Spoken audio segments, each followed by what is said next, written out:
Bonara. Welcome back to Aparna's Home TV. My one-stop destination, my everyday life కోసం. So ఈ రోజు ఈ వీడియోలో మీకు స్పినాచ్ మిక్స్ దాల్ రెసిపీ తీసుకొచ్చిన 2 types of దాల్స్ కంబైన్ చేసి మీరు ఏ ఆకుకూర అయినా యూజ్ చేయొచ్చు. స్పినాచ్, గోంగూర, బచ్చలాకు ఏదైనా యూజ్ చేసి ట్రై చేయండి. Super tasty and super simple and super healthy. చలో వెళ్ళి చూసేద్దాం ఎలా చేయాలో.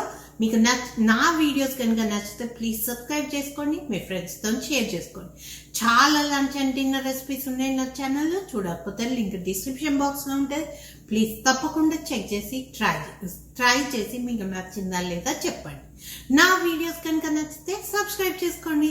చలో ఇప్పుడు వెళ్ళి ఈ అమ్మి పప్పు రెసిపీ చూసేద్దాం ఎలా చేయాలో. ట్రై చేసి మీకు నచ్చిందా లేదా చెప్పండి. బాయ్ అండి. ఈ స్పినాచ్ మిక్స్ దాల్ పప్పు చేయడానికి ఏమేమి ఇంగ్రీడియంట్స్ కావాలో ఫస్ట్ చూద్దాం. పసుపు, ఉప్పు, జీలకర్ర, ఆవాలు, ధనియా పౌడర్, ఇది కందిపప్పు. మీరు ఎంత క్వాంటిటీ కందిపప్పు తీసుకుంటున్నారో అంతే క్వాంటిటీ శనగపప్పు తీసుకొని రాత్రి అంతా నానబెట్టిన నేను హాఫ్ గ్లాస్ శనగపప్పు, హాఫ్ గ్లాస్ కందిపప్పు తీసుకుంటున్నా. కొంచెం చింతపండు, ఇది పులుపు తక్కువ ఉంటుంది అన్నమాట, అందుకే కొంచెం ఎక్కువ తీసుకున్నా. ఎండుమిరపకాయలు, స్పినాచ్, పాలకూర ఒక కట్ట మొత్తం వేయచ్చు. ఒక కప్పు పప్పుకి ఒక కట్ట మొత్తం వేయచ్చు. నేను ఇట్లా తెచ్చుకున్నా. పచ్చిమిర్చి మీకు ఎంత కారం కావాలో అంత వేసుకోండి. మనం దీంట్లో కారం వేయట్లేదు, అందుకే నేను కొంచెం పచ్చిమిర్చి ఎక్కువ చేస్తున్నా.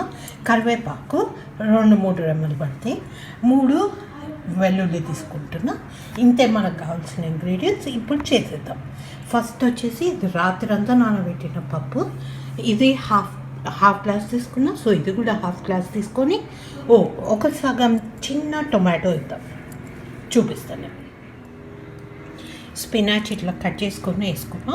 ఒక హాఫ్ టొమాటో తీసుకుంటున్నా, చిన్న చిన్న పీసెస్ లాగా కట్ చేసుకొని అంతే వేసేసుకున్నాం.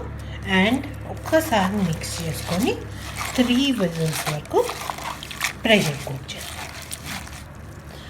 శనగపప్పు అనేది మ్యాష్ కాదు, కందిపప్పు మాత్రం మ్యాష్ అవుతుంది. సో 3 విజిల్స్ వరకు కుక్ చేసుకొని తర్వాత తాలింపు పెట్టుకో. అన్నీ కట్ చేసుకొని పెట్టుకున్నా. ఇప్పుడు మనము ఇది ఉడికింది కదా, కొంచెం మ్యాష్ చేద్దాం. శనగపప్పు ఎట్లయినా మ్యాష్ కాదు. వాటర్ అనేది మీకు లేకపోతే కొంచెం వాటర్ యాడ్ చేసుకోండి. కొంచెం మ్యాష్ చేద్దాం, కంప్లీట్గా కాదు. రెడీగా ఉంది. ఇప్పుడు దీంట్లో మనం చింతపండు వాటర్ వేసేద్దాం. మంచి పిండుకొని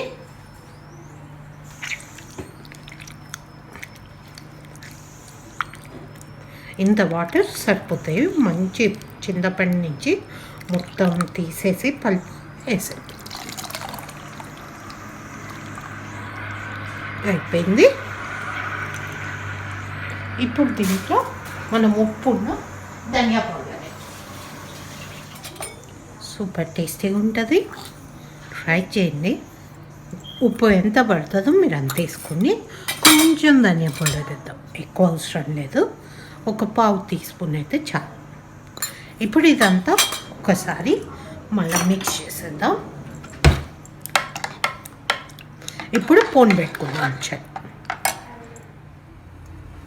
ఒక పెద్ద టేబుల్ స్పూన్ ఆఫ్ ఆయిల్కి వేడి చేసిన, కొంచెం నెయ్యి వేసిన 1 టీ స్పూన్. ఇప్పుడు దీంట్లో జీలకర్ర వేద్దాం 1 టీ స్పూన్.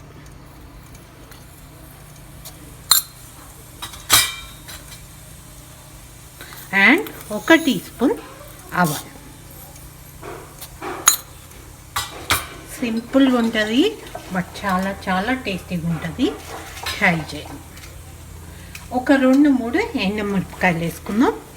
మీకు కొంచెం కారం ఎక్కువ ఇష్టమైతే మీరు కొంచెం ఎక్కువ వేసుకోండి.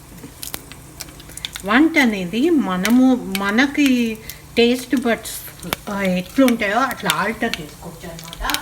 ఏమి సెట్ ఆఫ్ రూల్స్ లేవు, ఇట్లనే చేయాలి, ఇట్లనే చేస్తే అట్లా టేస్టీ వస్తుందని. పచ్చిమిర్చి, కరివేపాకు, కొంచెం ఉల్లాకు వేస్తాం. ఉడికినాక 10 మినిట్స్లో కర్రీ అయిపోతుంది. ఇప్పుడు వెల్లుల్లి వేద్దాం.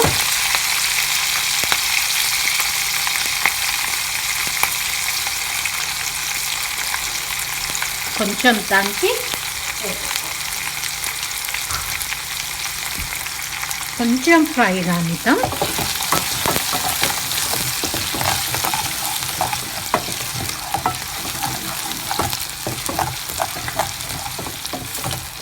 అంతే. ఇప్పుడు పసుపు వేసేద్దాం.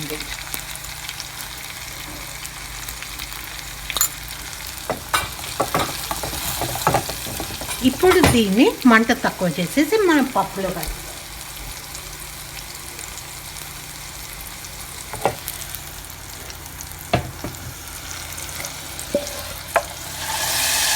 ఇంతే. పప్పు మంచి బాయిల్ కావాలన్నమాట. మీకు నచ్చిన కన్సిస్టెన్సీ థిక్నెస్ వచ్చే వరకు బాయిల్ చేయండి. మంచి బాయిల్ చేసుకుంటే రెడీ అయిపోతుంది. మనం ఉప్పు కూడా వేసేసినాం కదా. కొంచెం సేపు మూత పెట్టేసి బాయిల్ చేద్దాం. కొంచెం మంట ఎక్కువ చేద్దాం, బాయిల్ చేద్దాం.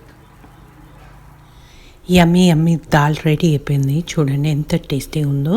ట్రై చేసి మీకు నచ్చిందా లేదా అనేది నాకు తప్పకుండా చెప్పండి. నా వీడియోస్ కనుక నచ్చితే ప్లీజ్ సబ్స్క్రైబ్ చేసుకోండి. అండ్ మళ్ళీ కొత్త వీడియోతో మేము ముందుకు వచ్చేస్తా. అప్పటి వరకు బాయ్ అండి. Thank you so much.